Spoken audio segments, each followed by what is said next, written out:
ሰላም ሰላም ሰላም ሰላም ሰላም እንዴት ናችሁ? እየተወደዳችሁና እየተከበራችሁ የኛ ቤተሰቦች እንዴት ናችሁ? ሁሉ ሰላም ነው?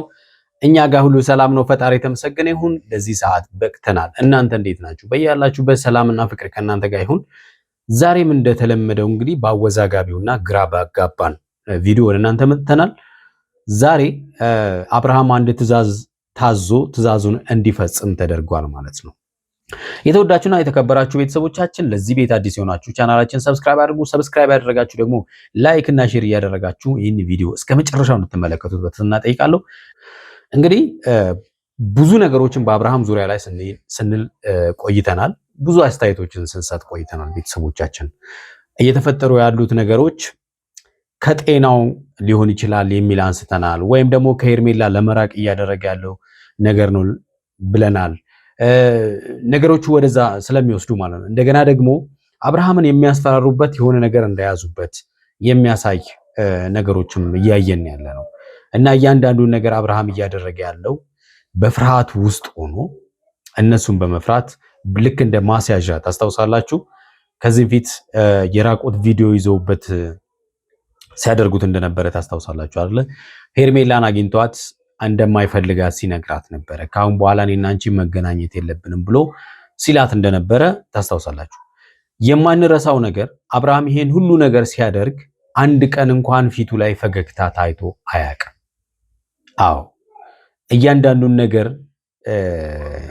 ሲያደርግ በፍላጎቱ እንዳልሆነ በእነሱ ትዕዛዝ እንደሆነ በደንብ እያየን ነው። ዛሬም ቢሆን እቅዱ እንግዲህ የኤፍሬምና የሩታ እንደሆነ በግልጽ እያየነው ጉዳይ ነው። የሁለቱ እቅድ ነው። ይህንን ደግሞ ያቀዱበት ባለፈው ታስታውሳላችሁ፣ እቤት መታ ሄርሜላ ግርግር ተፈጥሮ እንደነበረ ሁላችንም አይተናል። በዛን ጊዜ ላይ ሄርሜላ ያነሳችው አንድ ነገር ነበረ። እኔ እኮ ቀለበት ያደረገልኝ ሚስቱ ነኝ የሚል ነገር አንስታ ነበረ። ስለዚህ ሄርሜላን ከአብርሃም ለማራቅ ያላቸው አማራጭ ብለው ያሰቡት ቀለበቱ ማስወለቅ። ይሄ ቀለበት ከወለቀ አብርሃም ጋር አትመጣም የሚል ሐሳብ አስበዋል ማለት ነው። አይገርምም? ግን እንዴት ነው የሚያስቡት ነው። ቀለበት እኮ ልብን አይዝም። ቀለበት እኮ ጣት ላይ የሚቀመጥ ዝም ብሎ ገብቷቸዋል አይደለ? የቃል ኪዳን ቀለበት እንጂ ልብ ላይ ነው ሁሉ ነገር ያለው። ፍቅሩ ልቧ ላይ ነው ያለው። የሷን ፍቅር ልቡ ላይ ነው ያለው። እነዚህ ሰዎች ቀለበት ስላወለቁ ማስቆም ይቻላል ማለት አይደለም። ምንም ስለ ቀለበቱ አልገባቸውም ማለት ነው። መጀመሪያ ከቀለበቱ በፊት እኮ ፍቅራቸው ነበረ። አብርሃምም አንድ ያነሳው ነገር አለ። ምናልባት ጤነኛ ሆነ እንግዲህ ከሄርሜላ ለመሸሽ ከሆነ ይሄንን ድራማ እየተወናችሁ ያላችሁት አንድ እንድትሰማ የምፈልገው ነገር አለ ያለው ነገር ስላለ ማለት ነው። ያኔ ቀለበቱን ያረኩልሽ እዚህ ጋር አለመግባባት ስለነበረ አንቺ ጋር ቀለበት አደረኩልሽ እና አሁን ደግሞ ወደ ሚስቴና ወደ ልጄ እናት ተመልሻለሁ። ስለዚህ ይህን ቀለበት እንድታወልቅ ይፈልጋለሁ ነበር ያላት። አባቴ ከሚስት ጋር ስትጣላ ከሌላ ሴት ጋር ቀለበት የምታደርግ ከሚስት ጋር ስትታረቅ ያንን ቀለበት የምታስወልቅ ከሆነ ምኑን ልብ አለ ታዲያ? አንተ ልብ የለህም እኮ ገብቶሃል? መጀመሪያ ይሄ ድራማ በሰው ልጅ ድራማ መጫወት ደግሞ አስፈላጊ አይደለም። አብርሃም ከልብ ሆነ እየሰማኸኝ ከሆነ ምን አይነት አስተሳሰብ ነው ያለ? ይሄንን የምታደርግ ከሆነ ማለት ነው። እንደው ከራስ አስተሳሰብ ይሄንን ካደረከው እኔ በጣም አዝኜብሃለሁ። እውነቴን ነው የምላችሁ። ምክንያቱም በዚህ ሰዓት ላይ ይሄንን የምናገረው አብርሃም የእውነት ታሟል አልታመመም የሚለው ነገር ራሱ በጣም ግራ እያጋባን ስለሆነ አንዳንዴ ታሟል እንድንል ያደርገናል። አንዳንዴ ደግሞ አልታመመም በሆነ ነገር አስፈራርተው ነው የሚል ነገር ይመስለናል። ምክንያቱም ከሚያደርጋቸው ነገሮች የተነስተን ነው ይህንን የምንለው ማለት ነው። አንዳንዴ ደግሞ ከሄርሜላ ለመራቅ እያደረገ ያለው ድራማ ነው ብለን እንድናነሳም ያደርገናል። ይህንን ደግሞ እንዳንል አንድ ምናልባት እንደ ምክንያት ላነሳ የምችለው እቅዶቹ በሙሉ የሶስቱ መሆን ነበረበት። ከሄርሜላ ለመራቅ ድራማ እየሰራ ነው ለማለት አንድ ነው የሚቸገረው ነገር እቅዶቹ የሶስቱም ቢሆን ከሄርሜላ ለመራቅ እያደረገ ነው ለማለትም በሙሉ ድፍረት ለመናገር ምናልባት ይችል ይሆናል። ነገር ግን እቅዶቹ በሙሉ ማለት ነው ሩታና ኤፍሬም የጨረሱትን እቅድ አብርሃምን ለተግባር ነው የሚጠሩት። ይመጣል ወደደም ጠላም ፊቱን እንደዘፈዘፈ የታዘዘውን ነገር ይጨርሳል። ዛሬም የሆነው እሱ ነው። እነሱ አቅደው ተስማምተውበት ሄርሜላ ጋር ያለውን ቀለበት ማስወለቅ። ምክንያቱም ይሄን ቀለበት ከዚህ ፊትም ኤፍሬም ለማስወለቅ ጥረት አድርጎ ነበረ፣ አልተሳካለትም። አልተሳካለትም። አሁን አብርሃም እጃቸው ላይ ስለሆነ በአብርሃም በኩል እንደፈለጋቸው ማድረግ ይችላሉ። ምንድነው ቀን የሰጠው ምን ቅል ድንጋይ ይሰብራል ነው ይባላል አይደለ? ቀን ሰጥቷቸዋል። በተሰጣቸው ቀን ያሰቡትን በሙሉ እያሳኩ ነው ያሉት። ስለዚህ ጉዳዩን አብርሃምን ጠሩት። ይሄንን አስበላን ሄርሜላን ጠርተናታል። ያንተ ስራ ሄርሜላን ቀለበቱን ማስወለቅ ነው። እየተመጻደቀችበት ነው በዚህ በቀለበት።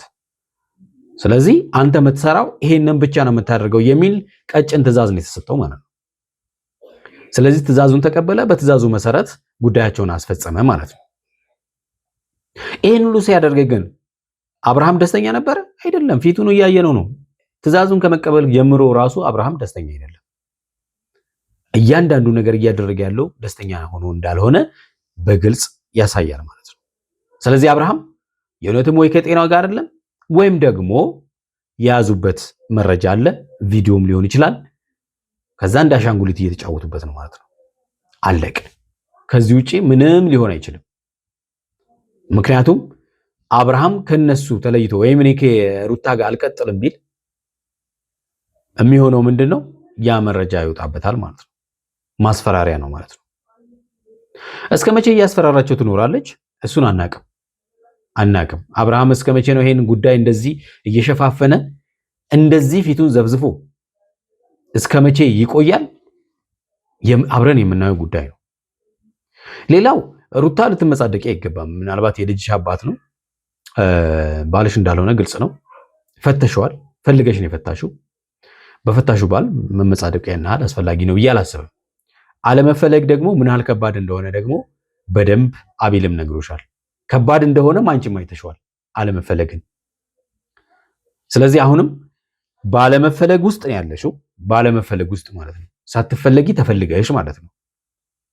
ሌላው ምናልባት አንዳንድ ሰዎች ባልና ሚስቶች ሲታረቁ ምን ነው የከፋችሁ ሰዎች ያላችሁ ምናምን መገንባት ይሻላል ምናምን የምትሉ ማን ያፈረሰው? እኛ እኮ አላፈረስንም።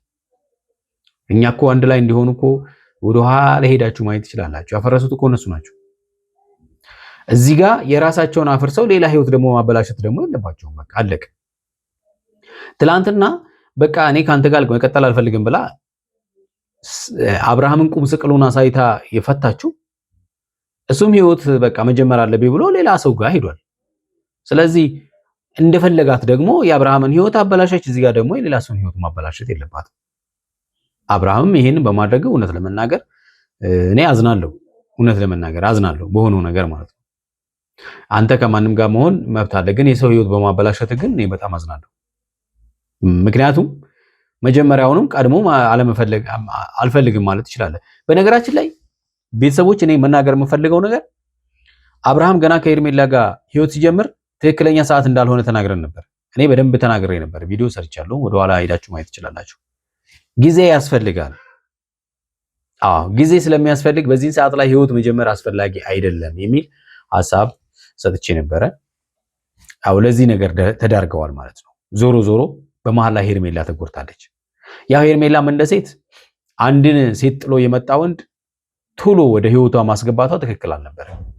ምናልባት እንኳን የእሷም ስህተት እንኳን ቢሆን ኖሮ የመጣበት ምክንያት አብርሃም ተጎድቶ ተገፍቶ ምናምን ቢሆንም እንኳን ጊዜ ግን ያስፈልገው ነበር።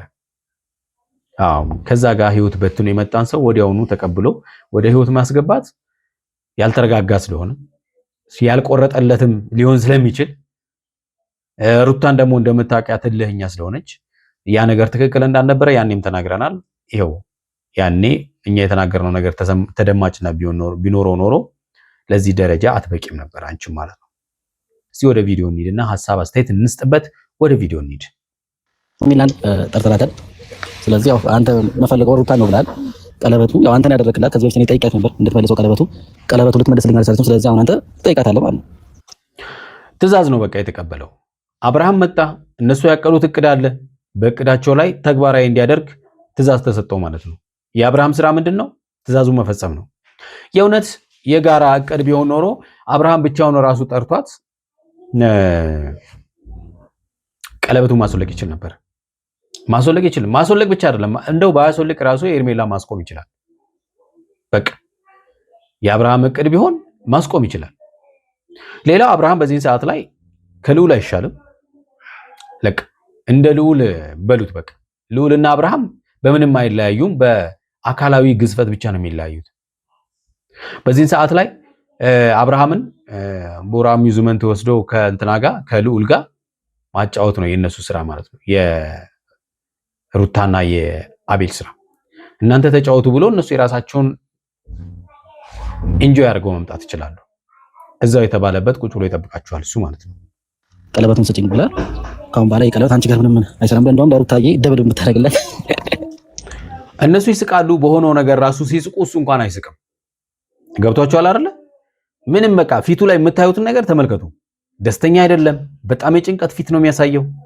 ስለዚህ ጤነኛ እንዳልሆነ ማለት ነው። ጤነኛ ስላችሁ ወይ ከጤንነቱ ጤነኝነት ወይም ደግሞ የሚፈራው ነገር እንዳለውና በነገሮች በጣም እየተበሳጨ ውስጡ እየተናደደ እንደሆነ የሚያሳይ ነው።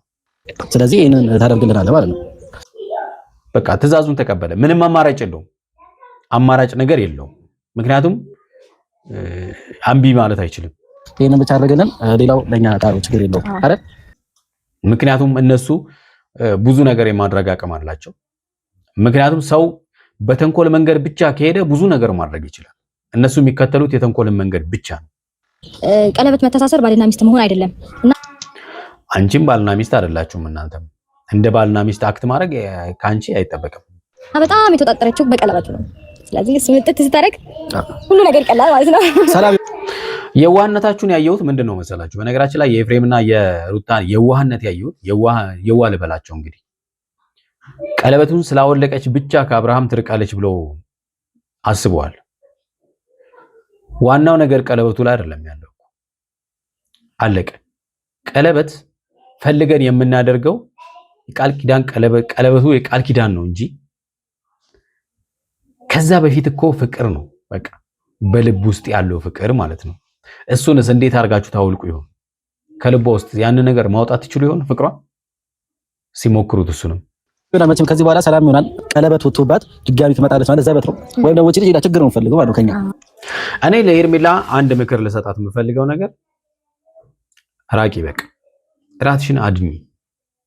ምክንያቱም በእንደዚህ ያለ ሁኔታ በአብርሃም ምክንያት ብዙ ጊዜ ዋጋ ከፍላለች። እረፍ፣ ራስን ጠብቅ ብለዋለች። ሁላችንም ብለናል። አብርሃም ራስን ጠብቅ ብለናል። እሷም ራስን ጠብቅ። እንደዚህ ያለ ነገር ውስጥ እንደሚወድቅ ግልጽ ነበር። ሄዶ እንደዚህ ያለ ነገር ውስጥ ወደቀ። ዋጋ እየከፈለች ነው ያለችው። ከዚህ ፊትም ዋጋ ከፍላለች። ስለዚህ አብርሃም ወደ ራሱ ሲመለስ አንድ ቀን ወይ ፈልጎሽ ይመጣ ይሆናል። አለቀ። ስለዚህ ራስሽን ማስታመሙ የተሻላል። ህመም ነው። እንደውም እነሱ ጋር በሄድሽ ቁጥር በምንድን ነው በቁስልሽ እንጨት እየሰደዱ ያንቺን ቁስል ማባባስ ላይ ነው ያሉት እነሱ ማለት ነው። ስለዚህ አቤልም ሆነ ሚኪ እሷን በማራቅ ስራ መስራት አለባቸው። ሄርሚ ስለመጣሽ ደስ ብሎናል። ግን ደግሞ ብቻሽን ነበር ጠራንሽ እና አብርሽ አሁን እንግዲህ መጀመር እንችላለን። ቅድም ያልኩ ነገር ሙሉ አሁን ማድረግ እንችላለን ማለት ነው። በራሱ ያደርግ ነበር። ይሄንን ኢቭን ማስታወስ እንኳን እስኪያስታውሱት እያንዳንዱን ስቴፕ እስኪያስታውሱት ድረስ ማለት ነው። ይሄን አድርግ፣ ይሄን አታድርግ፣ ይሄን አድርግ፣ ይሄን አታድርግ እያሉት ማለት ነው። ወደ በጣም ዓላማ ብንገባ አሪፍ ነው። ብዙ ቆም አያስፈልግም። ሄርሚ ዛሬ የጠራንሽ ያው እኔ እንደምታውቂው ሚስት አለኝ፣ ልጅ አለኝ። ከልጅና ከሚስቴ ጋር አሁን ላይ ተስማምቼ እየኖርኩ ነው ያለሁት እና ተስማምተህ እየኖርክ እንዳልሆነ ግልጽ ነው። ተገደህ ወይ ጤና ታውኮ በየደቂቃው እየተወጋህ ያለ መርፌ ይኑር አናውቅም የሚያደነዝዝህ ወይም ደግሞ የፈራኸው ነገር በማስያዣ ተገደ እንደሆነ ግልጽ ነው። ፊት ይናገራል። ምክንያቱም ከቃሉ በላይ ፊቱ ይናገራል። ከዚህ በፊት ደግሞ በአንዳንድ ነገሮች ባለመግባባት በተለያየ ሰዓት ለአንቺ ቀለበት አድርጌልሽ ነበርና አሁን ላይ ይሄ ቀለበት አንቺ ጋር አስፈላጊ ሆኖ ስላልታየኝ አስቡት።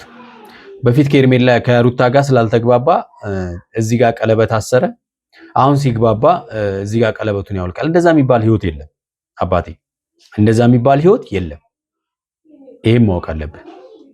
ያደረኩልሽን ቀለበት እንድታወልቂ ብዬ ነው ዛሬ የጠራነሽ ማለት ነውና ይሄን ቀለበት ስናወልቅልሽ አንቺም ከህይወታችን ወጥተሽ ለራሳችን፣ ለሰላማችን፣ ለደስታችን እንድትታይ ነው እንፈልጋለንና በጣም ደስተኛ እንኳን ብትሆን እኮ ችግር የለውም። ደስተኛ እንኳን አይደለም፣ ፊትህን እንደጣልክ ነው። ፊትህ አልተነሳም። በጣም ከባድ ነው እውነት። ከዚህ በኋላ ምናልባት ይሄን በመሆኑ የሩታና ኤፍሬም ሊደሰቱ ይችላሉ። ከዛ ውጪ ግን አብርሃም ደስተኛ አይደለም።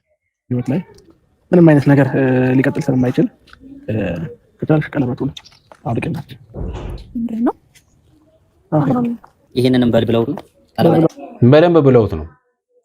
ሲጀመር በዚህ አንቺም ማመን የለብሽም። አውልቀሽ መስጠት ነበረብሽ። እንደው ምንም መከራከር አያስፈልግም። መከራከር እንኳን አያስፈልግም። በቃ ከነሱ ጋር ማለት ነው። ምክንያቱም አሳምነውት እንደመጡ አንቺም ታውቂዋለሽ። ሳይሆን ከዚህ በኋላ ይሄን እሷ ነገር ተናበቃለት። ይሄ ቀለበት እጇ ላይ ምንም ሊሰራ አይችልም። ሲጀመር አንተ እንደዚህ ልትል እንደማትችል እናውቃለን እኮ። ቀለበቱ ቆይ አዳምጠኝ። በመጀመሪያ ደረጃ እኔ ቀለበቱን እስካሁን ድረስ ያደረኩት እናንተ መሀል ክፍተት አለና ቀለበት የሚል ነገር አይደለም። ቃል ኪዳን ነው አይደል? እሱ ግን ይሄን ነገር እየገባው አይደለም። እውነት ለመናገር አንዳንድ ጊዜ ለሰው ፕሮሚስ ስንገባ ገብቷቸዋል አይደል? እስከተመቸን ድረስ አይደለም። እስከተመቸን ድረስ አይደለም ለሰው ቃል የምንገባው። በህይወት እስካለን ድረስ አይደለም። በህይወት እስካለን ድረስ ምንም አይነት ነገር ቢመጣ በመጋፈጥ ችግሮች ቢኖሩ እንኳን እኮ አብርሃም ከሄርሜላ ጋር ተነጋግሮ መፍታት ይችላል። ሄርሜላ እንደማትጨክንበት እኮ ያውቃል። በተለያየ መረጃ እንኳን ይዘውት ቢሆን ማለት ነው። ምንም የሚመጣ ነገር የለም። ገብቷቸዋል። ስለዚህ ግን እንግዲህ ምርጫው ይሄ ሆኗል ማለት ነው። ትንሽ ክፍተት በተፈጠረ ቁጥር ቀለበት ማውጣት ተገቢ ነው ብለህ ታስባለህ? እናንተ ጋር ክፍተት አለ ነው እንጂ የእውነት ልብ ፈልጎትና የእውነት ህይወትን ፈቅደው እየኖርክ እንዳልሆነ እየገባኝ በፍጹም ይሄን ቀለበት ላውልቀው አልችልም። ይህ ሀሳብ ግልጽ ነው። ደስተኛ ሆኖ እየኖረ አይደለም። ደስተኛ ሆኖ እየኖረ እንኳን ቢሆን ያንተ ሀሳብ ሊሆን አይችልም። የኔ ሀሳብ እነሱ ስላሉት ጋር ነው ታየው። እሺ አንተ ሀሳብ እኮ ብቻ መምጣት ትችል ነበር አይደል? እንዲያባ እኛ ሰምተነዋል። ይኸው ቪዲዮ ላይ እየሰማን እኮ ነው። የእሱ ሀሳብ እንዳልሆነ ገና እንደመጣ እንደሆነ እንደነገሩት እኮ በግልጽ እየሰማን ነው። ቀለበት ከነሱ ጋር ነው ያርክልኝ። ከራስ ጋር ስትሆን አውልቂ ማለት ከራስ ጋር ስትሆን አሁን ከራስ ጋር አይደለም። ብቻውን መጥቶ እኮ አውልቂ ቢላት ኖሮ ሁላችንም እናምን ነበር። አብርሃም ከልቡ ነው ብለን እንኳን ማለት ነው። ግን ግልጽ ነው ጉዳዩ። ከራስ ጋር አይደለም እንዴ? ከራሱ ጋር ነው አይደል? በቃ እሺ። አያችሁ፣ እሷ እንኳን አላውልቅም ስትል ኤፍሬምን ነው አስወልቃት ንገራት ምናምን እያለ ያለው። ስለዚህ ለምከራከረው አልታዘዝኩም። በራሴ ፍላጎት ነው ያደረኩት አይደል? ይሄንንም በልብላችሁ ይችላል። አንተ ልቦና ፈቅዶ ወይም ደግሞ ደስተኛ ህይወት እየሞከርከው ነው እኮ በቀለበት አይ ይዘሽ ታውቂያለሽ። ሄርሜላ እዚህ ማስመሰል አይጠበቅብሽም። ባለፈው ዕለት ቀለበት ያደረገልኝ ሰው ነኝ፣ ሚስቱ ነኝ። ስለዚህ እያልሽ ነበር። አይ ኖ። ስለዚህ ይሄን ነው ዋና ዓላማው፣ ይሄን ለመበቀል ነው። ባለፈው እንደዛ ስላለች ይሄን ቀለበት በቃ እንደ ማሳጃ ትጠቅማለች በማለት በቃ እሷን የጎዷት ይመስል ማለት ነው። ይሄን ነገር ወደህ ፈቅደህ ነው አላደረከው። በደንብ አድርጌ ነው የማውቀው። ምክንያቱም ፈልጌው ነው ያደረኩት። ሄርሜላ እኔና አንቺ ከዚህ በኋላ ምንም ነገር ሊኖር ስለማይችል ይሄን ቀለበት አውልቅልኝ። ነገ በእርግጠኝና ነገ ከነገ ወዲያ ሄርሜላ እግር ስል እንደሚወርቅ የምናውቀው ጉዳይ ነው። በቃ ምንም ጥያቄ የለውም። አብርሃም ተመልሶ እንደሚመጣ ምንም አትጠረጥሩ። ቅቷል የእናንተ ነገር። ስለዚህ እሱ ደግሞ ከኔ ጋር ሆኗል። እኔ መርጧል። የልጁን እናት ቆይ ማድረግ ልንገርሽ። አንተ ወንድም ላይ የጨካንኩ ሰው ሳይከብድላል እውነት ነው። ከአንተ በላይ በአብርሃም ላይ ጨከነ ያለ አይመስለኝም። ደስታውን አቶ በዚህ ልክ ስንት ቀን ሙሉ ደስታውን አቶ ኦልሞስት እንግዲህ ወር ሊሆነው ነው አይደል? እንደዚህ ተጨማዶ በጣም ከባድ ነው አይደል? ከሚስቱ ጋር እንዲሁ ማድረግ በጨከነ ነው። ሩታ ግን አለመፈለግ ይከብዳል አይደል? በጣም ያስረዳል። እንዴላች ነው እንጂ ልጁ እንደዛ አፍዘሽ እንደዚህ ተከሶ ከልጄ እናት ጋር ባንጂ ሄርሜላ ለመበቀል የተሰራ ስራ ነው። እንግዲህ አብርሃም በዚህ መሃል ሄርሜላ ለሩታ ሄርሜላ ለመበቀል አብርሃምን የግድ በአብርሃም በኩል ነው እሷን መበቀል የምትችለው። አብርሃምን አጃጅላም አፍዛም አደንግዛም ይሁን አስፈራርታም ይሁን በቃ ሄርሜላ ህይወቷን አመሰቃቅላታለች። በቃ ተሳክቶላታል። ሂድ ስትዩ የሚሄድ እና ስትዩ ሚስቱ ነኝ ተስፋ አይደብራችሁ። አሁን እኮ ስልጣን የለሽም። 80 ቀደሻል እንዴ? እንደዛ ፍርድ ቤት ለፍርድ እንዳለች ከልብ ራሱ የእውነተኛ ወደ ቀልብ ስትመለስ ከልብ እንዳላወጣኝ በደንብ አድርጌ ነው የማውቀው። ስለዚህ በተስፋ ነው እየጠበቀች ያለችው። ፍቅር ማለት ይሄ ነው። ፍቅር ማለት ይሄ ነው። ከልብ ሬት ማለት ምን ጥቅም የለውም። ከዛ ባለፈ ደግሞ የቀልብ ለኔ በጣም ጥቅም አለው። እሺ አስተያየቱን አያችሁታል? ከብዙ ነገር አንፃር አብርሃም ከአንተ ጋር በጣም ብዙ ነገር ያሳለፍኩ ሰው ስለሆንኩኝ ይሄ ቀለበት እኔ እጠቀማለሁ። እኔ ከዚህ በኋላ የሚያገናኘን ነገር አይደለም። ለምን ተስፋ ትቆርጣለህ? በቃ እኔ አሁን ከሩታ ጋር ነው የምፈልገው፣ ከሩታ ጋር ነው እየሆንኩኝ ያለው። ስለዚህ የኔ ነገር አንቺ ጋር ምን አይሰራም። ስለዚህ ቀለበቱን አውልቂለት። ይሄን አለመከራከር የለብሽም ሄርሜላ። እውነት በቃ አውልቀሽ መስጠት ነው። ምክንያቱም ታዛዥ ነው እሱ። ቆስ ሰምተሻል እንግዲህ የቀለበት ትርጉም ምንም ሊገባ አልቻለም። አብሽ እኔ ወይ ነገራችንና ታስወጣት። እኔ እኮ እየነገርኳት ነው፣ ግን እሷ የምትፈልገው ሌላ ነገር ነው። ኤፍሬም ነው እንዲያረጋላት። ኤፍሬም ነው የምትጠይቀው። ኤፍሬም አላረገላት። ቢላውሪ ማውራት ያለብሽ ነገር አውሪውና አንዱ ቀለበት ቀልማስ ነው። ይሄ ተንበርክካ ያረክላት ቀለበት ነው። አሁን ደግሞ ቆመው ያውልቋል። መቼ ያውቁታል እነሱ? ይሄንን መቼ ይገባቸዋል? አውልቂ በቃ አውልቂ። ባቤል ችግር አትፈታም። ከራሴ ጋር ሆነ አውልቀው። ምንድነው እሱ እኮ ነው ያሰረላት። አንተ አሰርከው አስመሰልከው እኮ። እንደውም እዚህ ተከታተል እዚህ በዋስ አብርሃም ኧረ ሽጪው ይጠቅምሻል እንዴ! በስንት ነገር እንትን ትያለሽ። ሸጠሽ ተጠቅሚበት። ያደረገላት ሄርሜላ ቀለበት ያው በእጃችን ገብቷል። በቀለበቱም ሆነ በምንም ልትይዙ አትችልም። መስሏችሁ ነው። ቀለበት ቁስ ነው። ቁስ ደግሞ ፍቅርን አይተካም። ግልጽ ነው።